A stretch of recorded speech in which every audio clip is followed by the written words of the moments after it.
Your credit score while we were in that show may have just gotten better, right? While we were watching this. It's a game changer for millions of Americans hoping to own a home or buy a car. Removing just one category of debt from most people's credit score equation could make a huge difference. Yeah, we're talking about medical debt. And joining us now, ABC's Elizabeth Schulze. Always great to see you. Great to be here. Love being on set with you guys. Well, and such a fascinating and great story here. What did you learn through your research? Yeah, so we had the chance to get this exclusively. Basically, the Consumer Financial Protection Bureau is going to be announcing this change later today along with Vice President Kamala Harris. And it's a big deal for people who have medical debt. And we're talking about a lot of people who have medical debt. Sure. The 2 in 5 Americans has debt, typically about $2,500. What this rule is going to do is basically make it so that medical debt is not going to show up on your credit report. The Consumer Financial Protection Bureau says this is going to affect 15 million people. Wow. Some credit reporting companies have kind of voluntarily started doing this, but they say those 15 million people are still having it show up and it is affecting their ability to get a loan. We asked the Consumer Financial Protection Bureau head what's behind this change and why they're making this decision.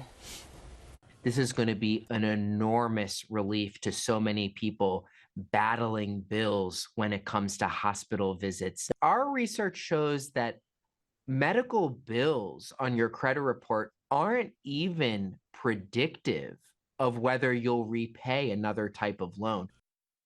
So their argument here is basically that people will go into debt because they might have an emergency. They don't really have a choice.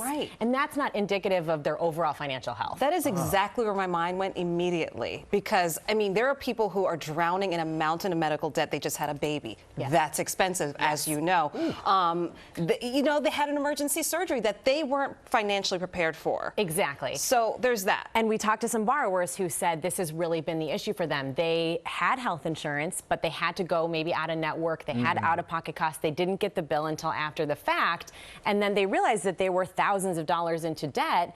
And at a time when, interest rates are already high, we know budgets are tight right now. This is a big difference for people. A lot of those people say they weren't able to qualify for loans just to get a car. How liberating is that? Exactly. So because you need that to get to work to pay the bill. Right. Exactly. Let's talk about some of the unintended consequences, though. Is there a concern that this could dissuade people from actually paying their medical debt, knowing they're not going to be penalized? No question. And we put point blank to the CFPB, well, doesn't this disincentivize people from paying their bills altogether? I mean, if you know it's not going to show up and there won't be those negative repercussions, are you really going to want to pay that bill? And they said they don't think so because a lot of the bills they say that show up when you get it are actually erroneous, that they're not supposed to be there in the first place. If you end up disputing it, it'll go away. So when you get that, this kind of will help reduce some of the complexities. But there really is a question of what message this sends to folks if it says, okay, the consequence might not be as severe. Are we kind of incentivizing a system where you aren't having to pay as much debt? And this is an argument we've heard, by the way, in a lot of these federal policies aimed at lowering costs. Think about student loan debt cancellation. It benefiting people, but does it set the expectation that when you're borrowing money and when you're expected to pay it back, maybe you don't have to? Yeah, it's fascinating. But a huge weight lifted. No question. And undoubtedly, this is something that, we think about the people affected by this. The CFPB says a lot of time lower income Americans are those whose credit scores are hurt the most. And this could be something that could really impact them in trying to get access to, small personal loans that would make a big difference. And every little bit, counts, especially for families out there. How's your family? Good? My family's great. I mean, they're learning all about these 101 every day, these basics of, I guess we're not quite into the loan.